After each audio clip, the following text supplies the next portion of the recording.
Last time mga master, nagturo tayo ng about sa transition mga master. Basic transition, ito yon, yan. Kunin mo yung pang number 5 doon sa susunod na key, which is yung key of D. Kung paano tayo gagawa ng mga smooth lang na paraan para lilipat tayo doon sa isang kanta. Take note mga master, lilipat tayo sa isang kanta. Example ko doon, meron tayong dalawang kanta doon na Kay Buti-Buti Mo Panginoon at yung susunod niya is Pusong Dalisay. So, galing sa Kay Buti-Buti Mo, lilipat tayo ng Pusong Dalisay. Kumbaga gagawa tayo sa gitna nila ng transition. At napakaraming nag-comment doon mga master. Ito, shout out sa inyo mga master. Yan. Paano daw pag galing sa C, tapos papuntang yan, pababa. Kasi yung tinuro natin nakaraan is pataas tayo ng key. Paano daw pag ito, sabi ng ating ka-master, from G to C. Paano daw yun? Kasi yung number 5 ng C is G. Di ba? Paano daw gawin yun? Kumbaga, paano natin gagamitin yung pang number 5 niya? Ito na mga master. Ilalabas ko na yung mga kinakatakutan natin lahat as beginners. Ito yun, oh. Alam ko lahat tayo takot dito. Pag nakita na tayo ng ganito, parang kompas. Wala na. Ibang level na yan. Di po ako professional na gitarista. Nagtuturo lang po ako base sa alam ko. Sarili kong research experience. Nasa inyo na yan kung susundin nyo to o hindi ang may tinuturo ko. Let's go! Actually mga master, yung tutorial natin nakaraan sa ating transition sa part 1 yan. Bigla nagkaroon ng part 2 ngayon mga master. Kasi yun nga, sasagutin natin tong mga tanong ng ating mga master. Ito yung method na yun na ginamit ko. Circle of fifth. Yan. Paliwanag ko muna sa inyo mga master. Pag clockwise, ganito, clockwise, ang basa natin, circle of fifth. Yan. Kung napapansin nyo, ito yung ating family chord sa taas. Tignan nyo to. Sa C natin, yung pang number 5 niya is G. Kaya nakalagay dito yung G. Then yung G natin, yung number 5 niya is D. At yung number 5 naman ng D is A. Then yung number 5 naman ng A is E. Number 5 ng E is B. Yan. So on so forth. Umikot tayo. Circle of fifth. Hanggang nakabalik tayo sa C. Kasi yung number 5 ng F natin is C. Yun siya mga master ang tinutukoy ko doon. So galing tayo sa G. So yung magta-transition tayo galing sa G na key ng isang kanta. Ang kasunod niya is yung ating key is A. Kay buti ng Diyos na sa akin ay nagmamahal. Then open tayo. Pusong Dalisay. Yan, ito yung ating Kay Buti-Buti Mo Panginoon. Nag-transition tayo, papunta dito tayo sa E. Ng fifth ng E. Then back na tayo, naglipat na ng key. Nag-change key na into A. Yan. Sa ating next song, ito yung ating next song. Yan. Sana mapanood nyo yung master, yung ating part 1 mga master. Kasi napakaganda nun. At magkakaroon kayo ng ideya dito sa video natin sa part 2. So ngayon, yan, ito mga master, tinatawag din itong circle of fourth. Yan. Ang ibig sabihin, pag circle of fourth, pag galing tayo dito, counterclockwise tayo. Kung kanina clockwise, ito naman counter. Yan. Example sa ating C. Tignan mo yung family chords natin. Ano yung number 4 na dyan? Di ba F? O. Then yung number 4 ng F is B flat. Then number 4 ng B flat is E flat. Then so on so forth na yan. Ito lang tandaan nyo. Pag clockwise, circle of fifth. Pag counter, circle of fourth. Yan. Tandaan nyo ito mga master, ito ay tools. So, sa family chords or sa ito, ginagamit din ito. Kung napansin nyo yung mga minor na yan, mga relative niya yan na minor. Kumbaga ito yung C natin na major, yung relative niya is A minor. Yan, magagamit nyo rin ito. Hindi lang sa mga chords, family chords, kundi sa scale. Yan, magamit ko rin ito kasi ito rin yan. Yan, screenshot nyo na yan mga master. Sabi natin ka-master, paano daw pag key of G, tapos ang susunod na kanta is key of C. So, titignan natin yung ating key of G. Ito yon. So, aatras tayo sa key of C. Anong gagawin nating transition dyan? Kasi kung fifth yung gagamitin natin is already nasa fifth na tayo ng C. So, dahil paatras tayo mga master, ito take note mga master, dahil paatras tayo, yung susunod na kanta natin is key of C. So ito yung gagawin natin mga master. Pag yung ating kanta key of G, din yung susunod niya is key of C. So alam naman natin na dito lang pababa tayo. So pag ganito yung ikot niya, kasi ito yung pinakamalapit eh. Hindi tayo kukuha doon sa C na dito kasi malayo na yun, oh. Malayo na. So dito siya, malapit siya, di ba? So ang gagawin natin doon is circle of fourth niya. Kumbaga, pag makabalik na tayo dito sa G or sa key ng ating unang kanta, babagsakan natin yung fourth ng susunod natin na key na C. So, bagsakan natin yung fourth, yan.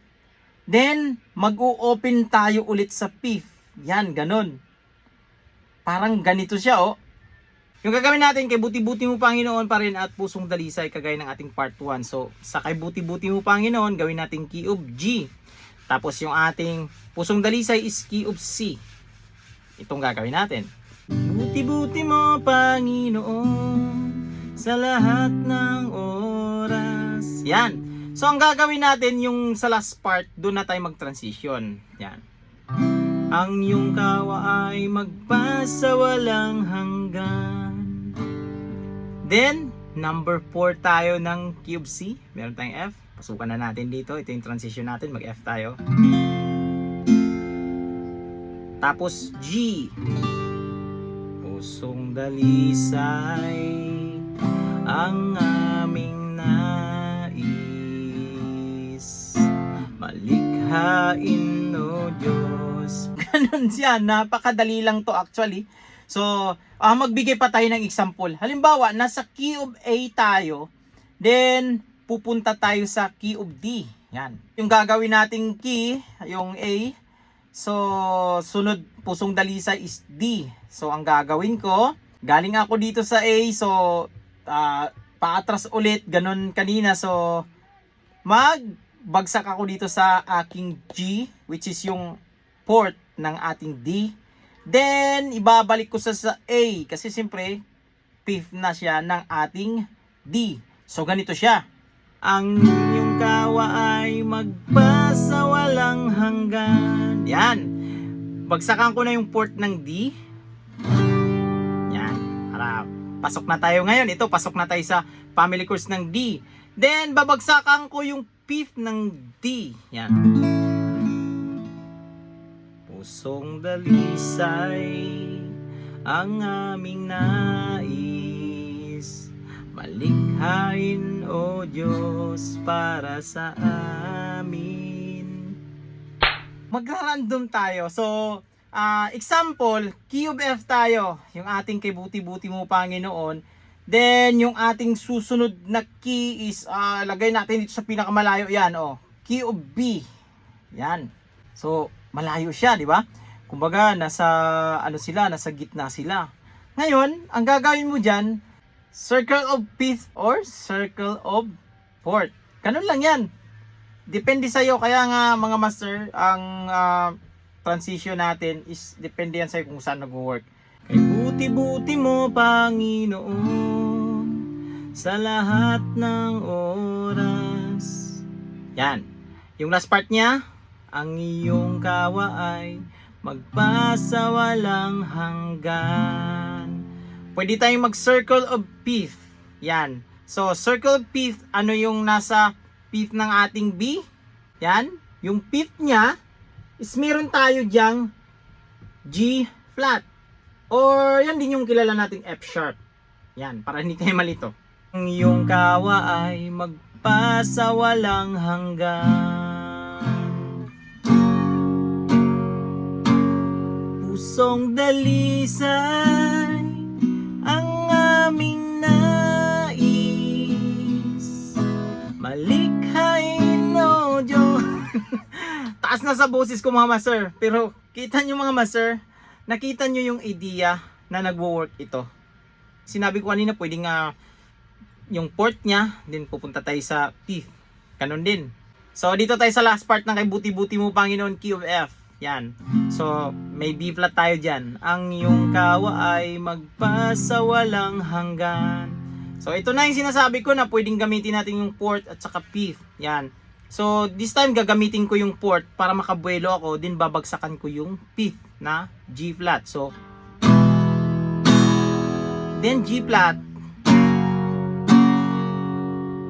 Pusong dalisay ang aming nais. Mataas master sa pitch ko, pero yun talaga siya mga master. Nag-work itong method na to. Kahit saan nyo pa kukunin ng mga key, basta susundan nyo tong method na to mga master, hindi kayo mawawala. Makakapag-transition kayo ng smooth at makakapag-prepare ng maayos yung song leader natin. Hindi siya ma-surprise na yung wala tayong transition na gagawin. Kumbaga, rekta agad tayo, di ba? Ma-surprise siya kasi biglang shift ng kanyang pitch.